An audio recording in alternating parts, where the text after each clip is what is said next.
आज के वर्तमान समय में सरकारी और प्राइवेट तमाम तरह के बैंक मौजूद हैं और यही वजह है कि स्टूडेंट से लेकर बुजुर्ग लगभग सभी के अपने अपने निजी खाते हैं बैंक में। लेकिन क्या कभी हम बैंक में खाता खुलवाते समय उस पर लिखे गए सभी नियम यानी कि टर्म्स एंड कंडीशन को ध्यान से पढ़ते हैं? अमूमन लोगों का जवाब ना में मिलेगा। बैंक अकाउंट ओपनिंग फॉर्म पर या अन्य किसी भी बैंक डॉक्यूमेंट्स पर नियम और शर्तें इतने बारीक शब्दों में होती है कि लोग उसे पढ़ने की जहमत ही नहीं उठाते।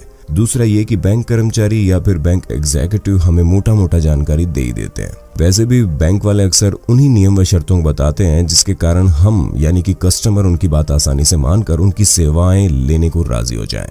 लेकिन हम लोग यहीं पर गच्चा खा जाते हैं और हमारी इसी नासमझी के चलते बैंक उन शर्तों और नियमों को जबरन बाद में हमारे ऊपर थोप देते हैं, जिनसे सिर्फ बैंक को ही फायदा होता है और हमारा नुकसान।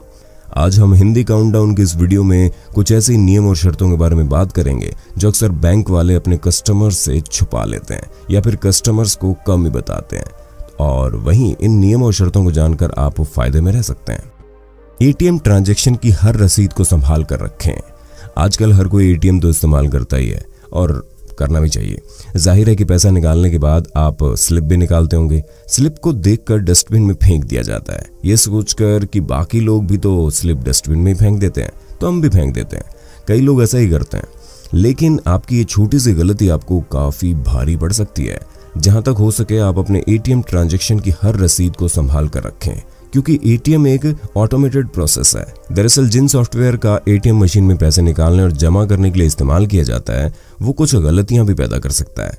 देखा जाए तो सिस्टम ही है ना। जब इंसान गलती कर सकता है तो टेक्नोलॉजी क्या चीज है, कुछ भी कभी भी खराब हो सकता है। इसकी वजह से कई सारे ट्रांजैक्शन के डुप्लीकेट भी बन सकते हैं जो आपके लिए नुकसानदेह होगा।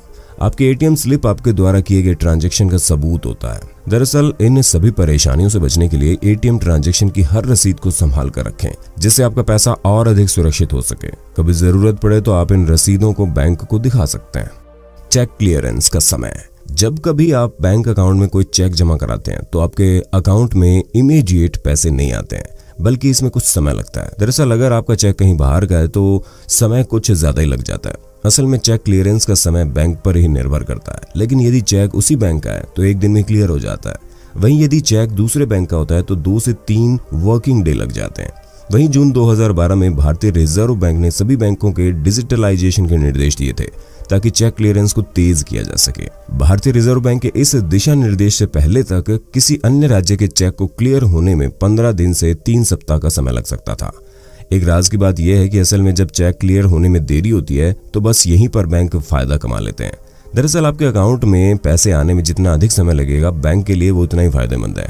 जितना टाइम गैप आपके चेक क्लियर में बैंकों को मिलता है, ये पैसा उस समय के लिए फ्री फंड फ्लोट के तौर पर मिल जाता है और वे इसका फायदा कमाते हैं।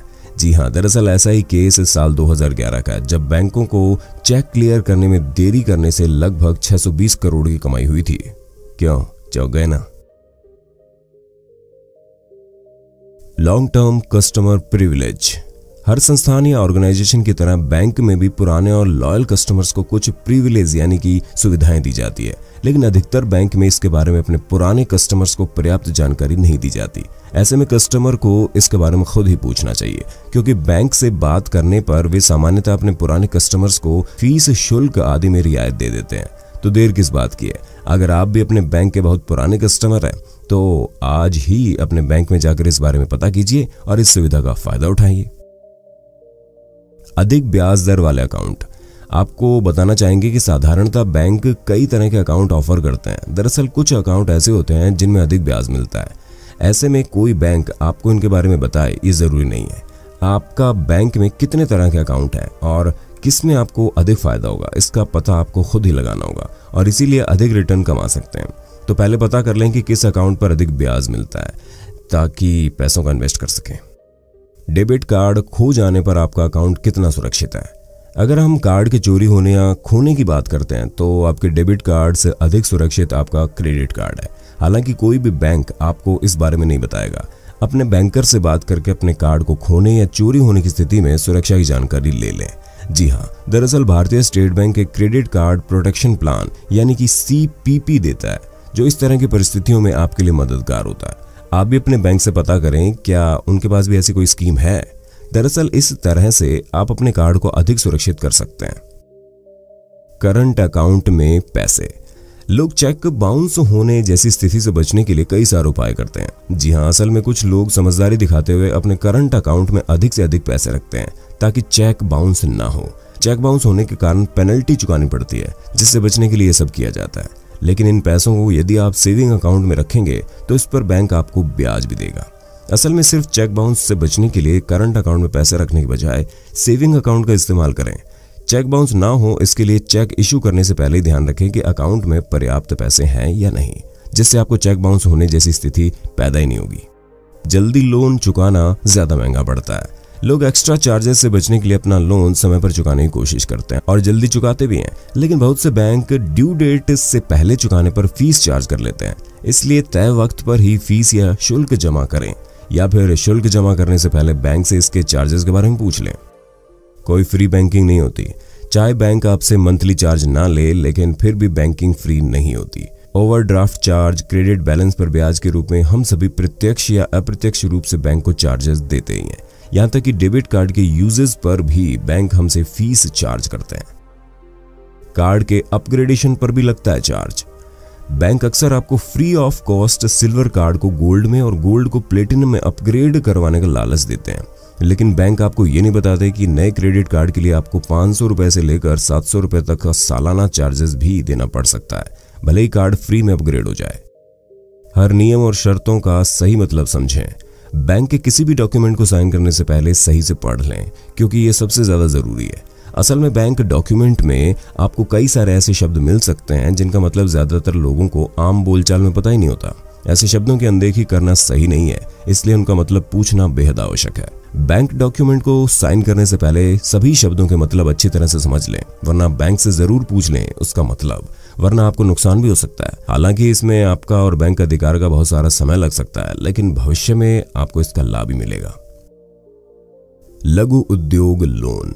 आप छोटे बिजनेस के लिए लोन ले रहे हैं तो आपके लोन के अप्रूवल के चांसेस काफी कम होते हैं। दरअसल कई बैंक छोटे बिजनेस वालों को संदेह की दृष्टि से देखते हैं और कोशिश करते हैं कि ऐसे लोगों को लोन न दिया जाए। दरअसल उनका मानना होता है कि छोटे कारोबारी बैंक का पैसा लेकर भाग जाएंगे और फिर बैंक को अपने पैसों के लिए उनके पीछे पीछे दौड़ना पड़ेगा।